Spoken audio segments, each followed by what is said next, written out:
I don't know, guys.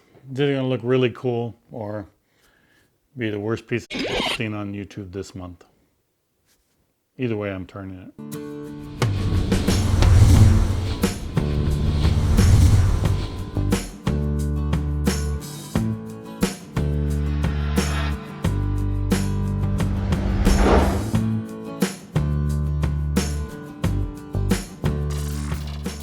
So what is all this stuff? Well, let me show you what I've done up to this point so far. Watch.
All right, so as you can see, I've been kind of busy. What inspired all this? And I'm taking a little bit of break from the cabinets, mainly because I bought some Home Depot plywood. Don't ever buy Home Depot plywood, maple plywood, and a lot of it had warp, so I have to recut a lot of my cabinets now. But that's another video entirely. So I took a break, just a quick break for a few days, and I want to do some turnings. And from my cabinets on the doors, you can see in this video here that when I make my cuts, my 45-degree cuts for my drawer fronts and my doors, I end up with this piece of maple that's at a 45 degree with a piece of Purple Heart at the end of it. And so what I decided to do is I've taken them and I've glued them up in different configurations. Like this one, I just glued up so the Purple Heart is on both sides there. And this one here, I glued up so that the Purple Heart is in a diagonal there. And before, I had some of the Purple Heart wasn't quite cut the same length as all of the maple. So I'd save the Purple Heart when I made my cut there. And so I end up with these little ones here, these kind of weird ones. And so those inspired me to make some kind of box, and I'm going to make a round box with a lid. And so that's what I put together here. Now, you've seen my work up to this point, gluing everything up and using different methods to glue, including super glue to hold everything in place while the actual Titebond glue dries. But here's what I have so far, and I'm actually going to use some resin too in it. I think just to help out, because there are some gaps in there, and I want to fill them in, so I'm actually going to fill them up with resin. But this particular one here, I'm going to put, this one's going to be my base. And so I'm going to level that off with resin in the center there and go ahead and use that as my base. Now the next one that's going to go there, go on top of that, is going to be this one here. And this has little gaps along the outside there where the Purple Heart didn't quite come to the edge there. And so it made these little gaps. So I'm going to use some maybe some hot glue to shore these up on the sides here and fill in all these little pieces with some different color epoxy, and see how it looks. I might end up, shaving it all the way. I don't know, cutting it all the way. But if I don't, then I'll have somewhat of a design and some color into it. And some of the glue joints aren't 100%, so I want to put some resin in there just to make sure that'll work for me. So there's that, and then I actually made a top here. This is actually going to be my lid on top, and that's going to go on top of this solid piece of maple, which is also glued up pieces. And again, I found all these in my scrap. I have small cuts that I make, and I end up with these scrap pieces. I never throw them away. I always save onto them, hold on to them just in case I can glue them together to make bigger pieces or bigger projects, which is what I'm doing here. So this piece underneath this lid here is actually going to be where I'm going to put my rabbet joint all the way around, my circle rabbet joint, or my mortise and tendon, I guess it would be, joint there to put the lid on and take it off. So that's what this piece is going to do there. And here I had some pieces of oak that I cut up a whole bunch of them because I was making some barrister bookcases for CDs. And so this is the little groove that the door would slide in and out of. And but then, you know, when I made a couple of these and I was going to make some more, and I cut them out and started the project. And then Apple came out with their iPod, and so you know that what happened after that. So of course CDs, you know, we don't buy them that much anymore, so I don't really need these. But I've always had these pieces sitting there, and I didn't want to throw them away. So what I'm going to do is I'm going to use these as in-between pieces just to give a ring, a different color ring in between as I stack stuff up like this. And these little grooves here, I'm going to seal them off, and I'm also going to fill them in with epoxy so that when I make my cuts, maybe we'll see some of that epoxy around there. You know, I may end up trimming it all off, and that's fine too. But I figure that's what I'm going to do with it. So these will go in between this little center ring here, the main ring, I guess it would be. And then I have one more that's going to go on top. It's kind of a weird configuration there. And that again is these pieces that the Purple Heart didn't come all the way to the end. And I'll probably fill in some stuff with epoxy there just to make it solid, make sure that, you know, nothing's going to fly off, no little piece is going to fly off when I hit them. And then finally, the lid is going to go like right here. So I envision a sort of vase coming up and then over is what I envision. But to be honest with you, this thing is just really a work of chaos. I mean, I have no idea what's going to look like. I have no plans. I just threw this together, just started gluing up stuff. I thought, you know, I watched one video where a guy said you can make this nice vase with just scrap wood. And then I watched him cut them from all these big pieces of wood, and there was no scrap used at all. And so I wanted to do something that strictly was scrap pieces and you know, pieces that are leftover pieces from cuts from other projects. And so that's exactly what I'm doing here. So this is where I'm at now. I'm going to go ahead and start mixing up some resin and filling these things in with resin. And follow along, and hopefully you'll enjoy this video, and we'll see what I end up with. Hopefully something cool.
Okay, so I have to admit, this piece came out pretty nice. I like the randomness of the wood placement, even though it does create patterns. You can see circles appear every quarter. And the lid had to be modified, but I think the end result looks good. The lid is nice and heavy, so it stays on there relatively easy and it's easy to take off. Overall, I'm real happy. This came out much better than I thought, with just using a bunch of random pieces, gluing them together haphazardly the way that I did. I did have some gaps that got filled in with either CA or epoxy resin, but the little bits of color in there I really like. Overall, I'm very, very happy with this piece, and I can't wait to get enough scraps to make another one, which should be happening soon. All the links for everything that I used in this video are down below. Please do click on those, as that does help out the channel. So if you like this kind of video, please do subscribe, and go ahead and hit that bell so that you get notifications every time I put up a new video. And I really appreciate you watching this one.